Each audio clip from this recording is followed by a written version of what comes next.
नमस्कार आदाब, मैं कुलदीप शर्मा और आप देख रहे हैं उड़न दस्ता 24। दुनिया भर की नजर इस वक्त गाजा पट्टी और इजराइल की तरफ लगी हुई है। बीते 7 अक्टूबर को गाजा पट्टी की तरफ से हमास आतंकी संगठन ने इजराइल पर सुबह तड़के हमला कर दिया, जिसमें इजराइल को संभल पाता उससे पहले ही उसके यहाँ पर तबाही का मंजर देखने को मिला।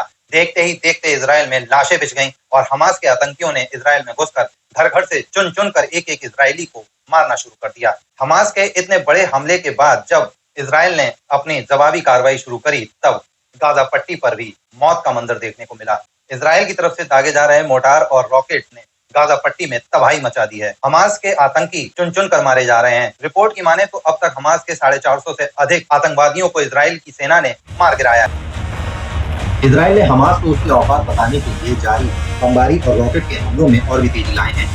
गाजा पट्टी में मौजूद कई गगनचुंबी इमारतें जमी तोड़ गई। वही इस युद्ध में एक ऐसा दृश्य देखने को मिला है जिसके बाद हमास आतंकवादियों का बर्बरता रूपी चेहरा सभी के सामने आ गया है। साथ ही आतंकवादियों द्वारा महिला के साथ की गई बर्बरता की वीडियो सोशल मीडिया पर वायरल है।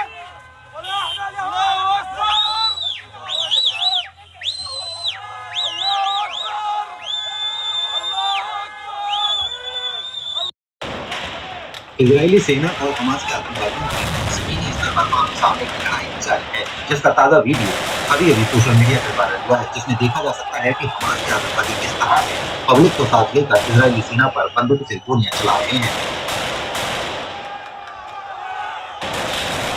वहीं भीड़ में मौजूद लोग अल्लाहू अकबर के नारे लगाकर इन हमास आतंकवादियों का मनोबल भी बढ़ाते दिखाई दे रहे हैं।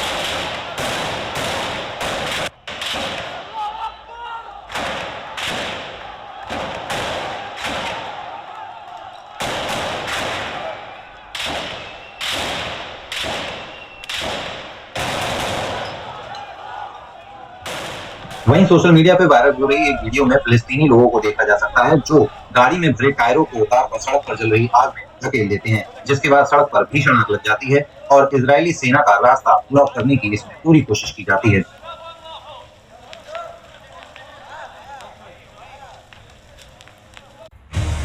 वहीं इजराइल ने अपनी एयर स्ट्राइक से हमास के आतंकवादियों की जो इमारतें हैं उनको नष्ट करने का अभियान अभी भी जारी रखा है। बीते 4 दिनों से जारी इस युद्ध में हमास को बड़ा नुकसान हुआ है। गाजा पट्टी में बने Hamas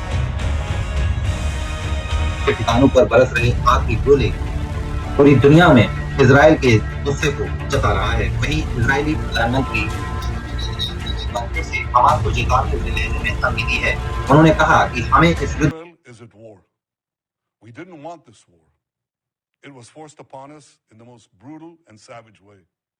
But though Israel didn't start this war, Israel will finish it. Once the Jewish people were stateless, once the Jewish people were defenseless, no longer. Hamas will understand that by attacking us, they've made a mistake of historic proportions. We will exact a price that will be remembered by them and Israel's other enemies for decades to come.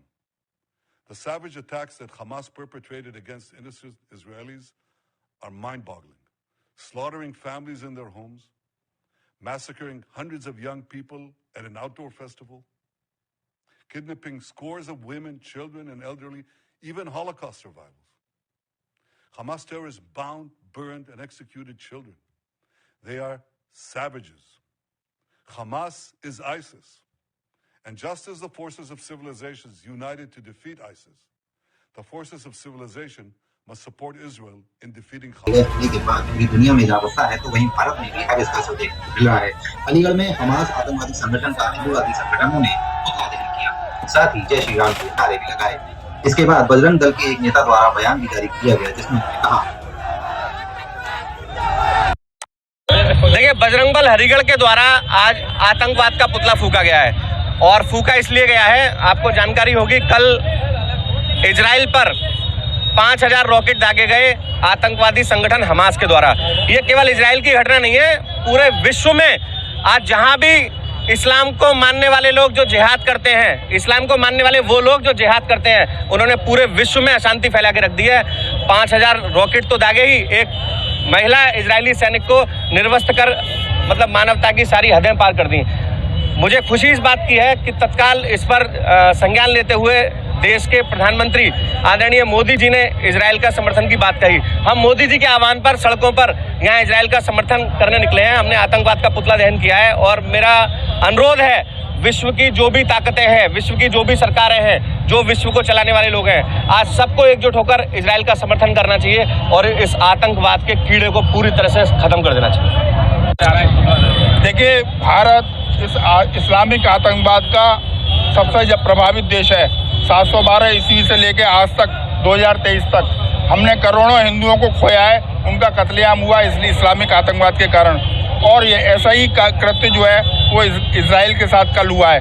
हम पूरे विश्व में इस Islamic आतंकवाद को समाप्त करना चाहते हैं, क्योंकि विश्व की शांति के लिए और मानवता की रक्षा के लिए, और जो हमारे निर्दोष हिंदू करोड़ों मारे गए इस इस्लामिक आतंकवाद के कारण, उनकी आत्मा की शांति के लिए बहुत आवश्यक है कि विश्व में इस्लामिक आतंकवाद समाप्त हो।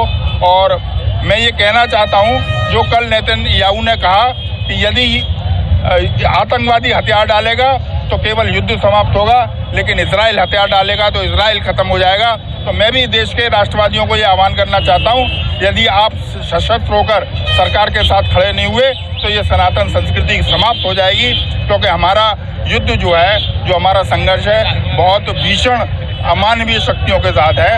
तो सनातन संस्कृति को बचाने के लिए हमको भी सशस्त्र और जुझारू बनना पड़ेगा।